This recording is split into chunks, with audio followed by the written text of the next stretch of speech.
This will just be a relatively brief presentation on how to make it stick. So basically how to maintain being active. So if you're already in this stage where you are active, to continue doing so and to stay active. Throughout the presentation, if you have any questions or anything, feel free to speak up or just text it in the chat, and Kelsey will have a look on the chat.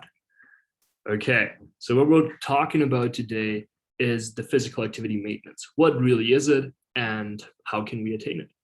And then the next one is the facilitators. So looking into kind of the literature and the research, what is out there, what are some of the facilitators that do really help us to maintain being active?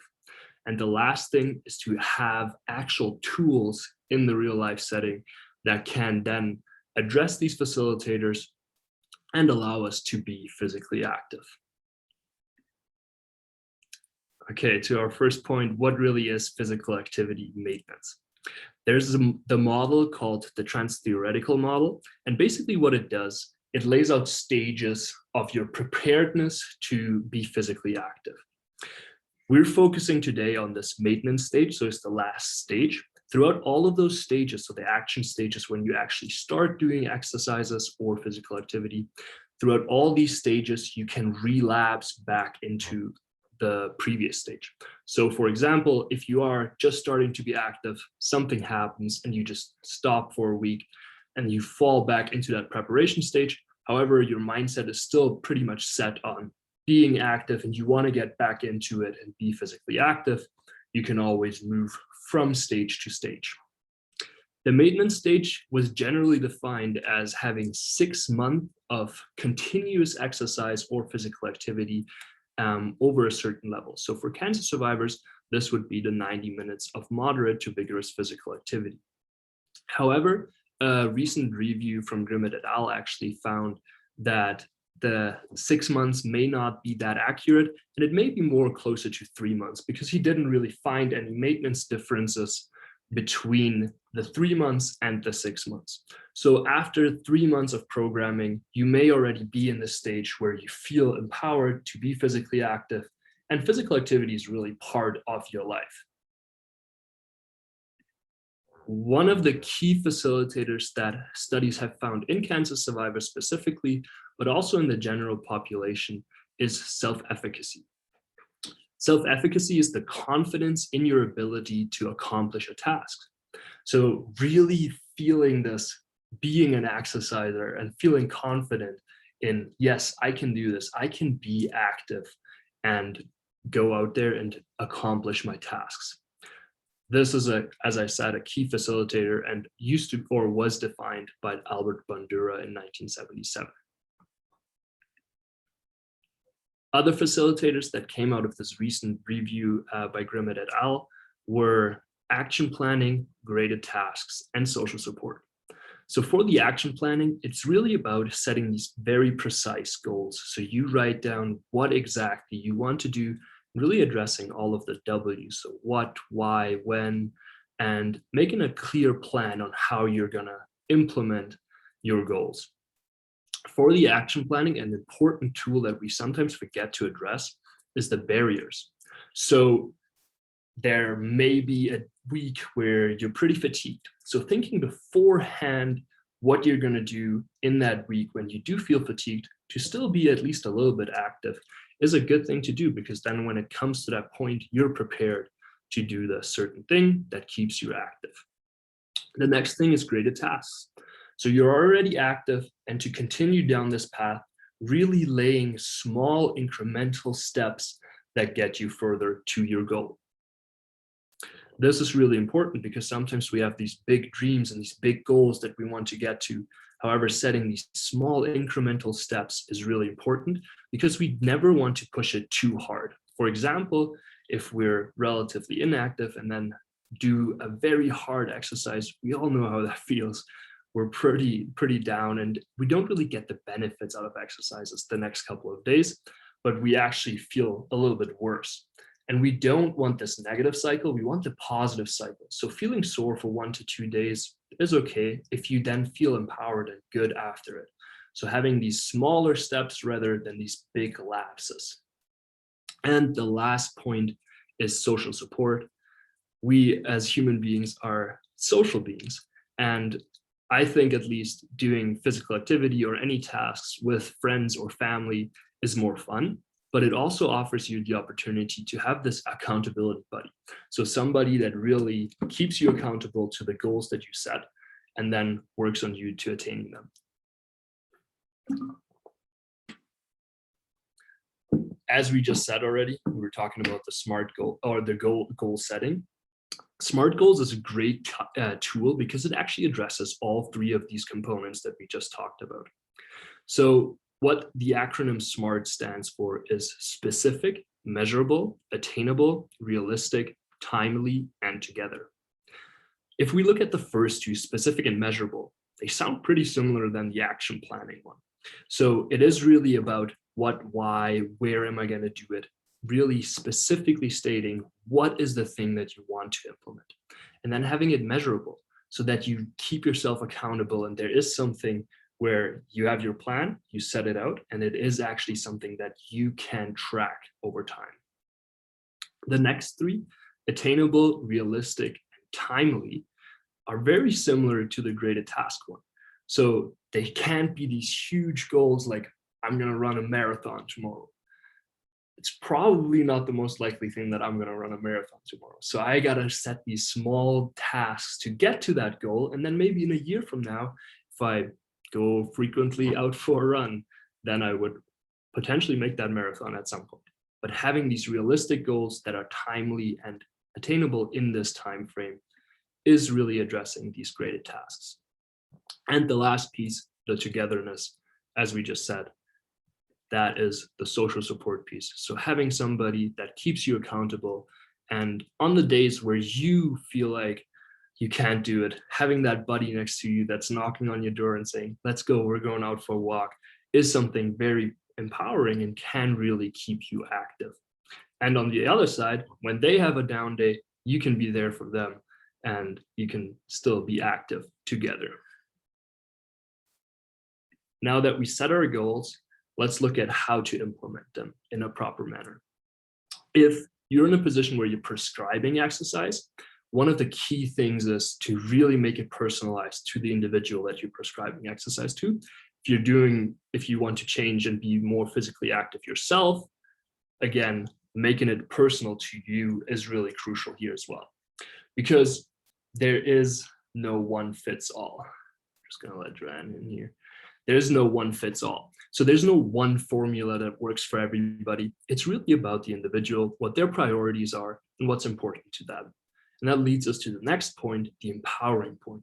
Really finding out what this individual wants to do.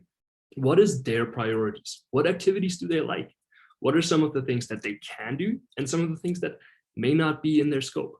So having those things in mind when prescribing or yourself trying to implement your plans. And the last one, we constantly reiterate this point. There's so many ways to be active. It's not just about going into the gym and lifting weights. There's lots of other things where you can be physically active. For example, doing the sport you love, doing certain other activities like biking, or simply shoveling your driveway or doing gardening.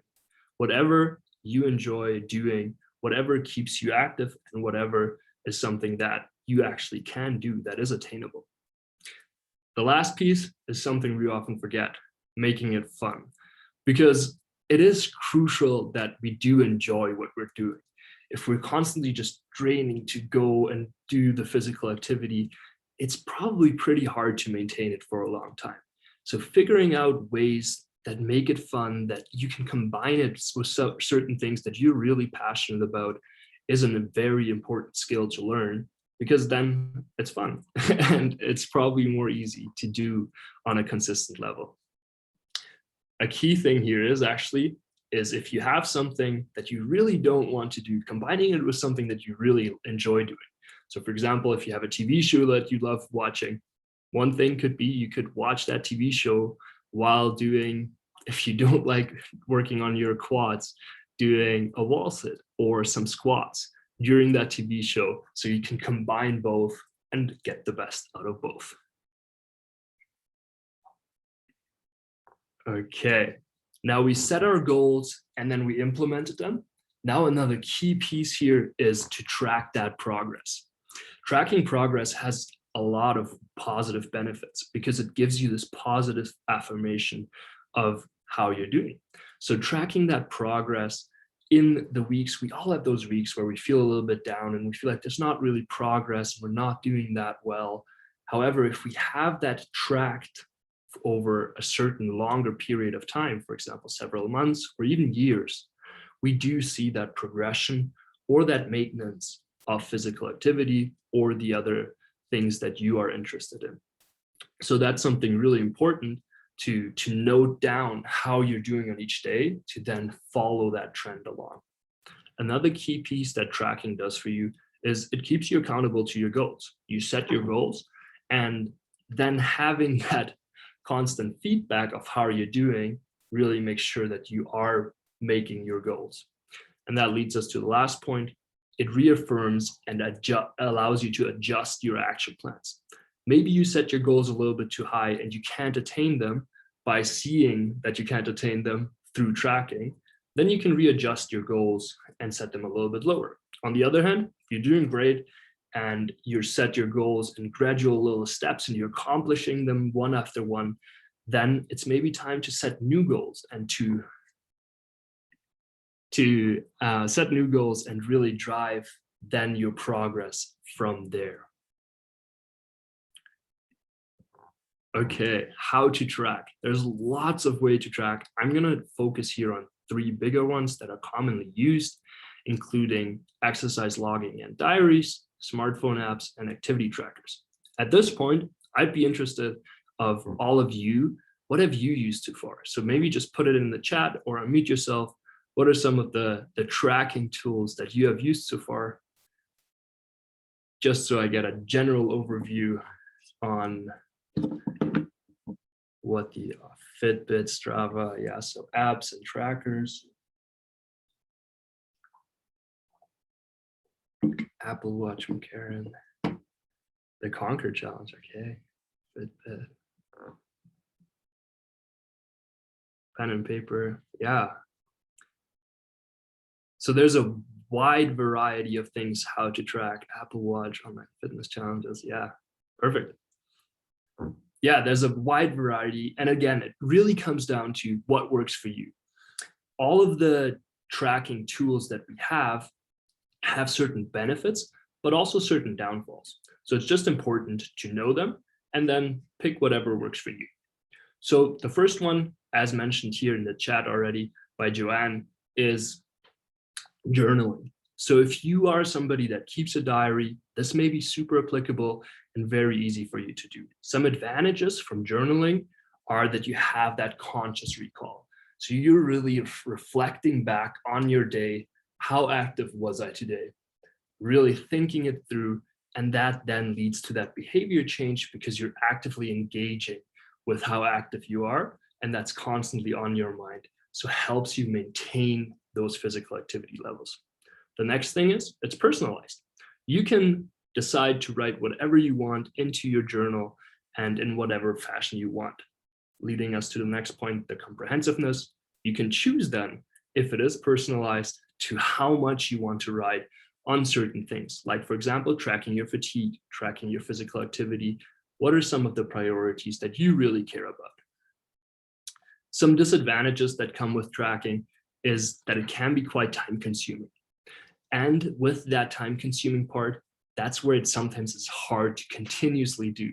Because at least I have tried several times to keep a diary myself every night, and I do it for the first week, but then because it just takes so much effort, at some point I stopped doing it. So that is one of the downfalls of journaling. Another one is the availability. You always have to have that physical copy with you. So for example, if you're traveling or something, you may misplace it at some point. So that is another little downfall of journaling.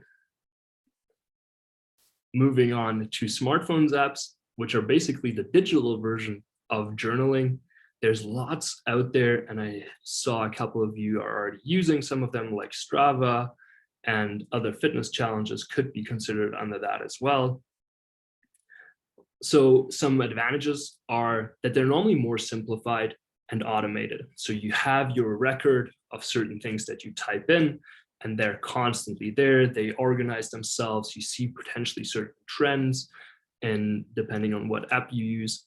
And again, it is a journaling, so you do have that conscious recall where you have to sit down and actually think about what you did today, which can lead to behavior change.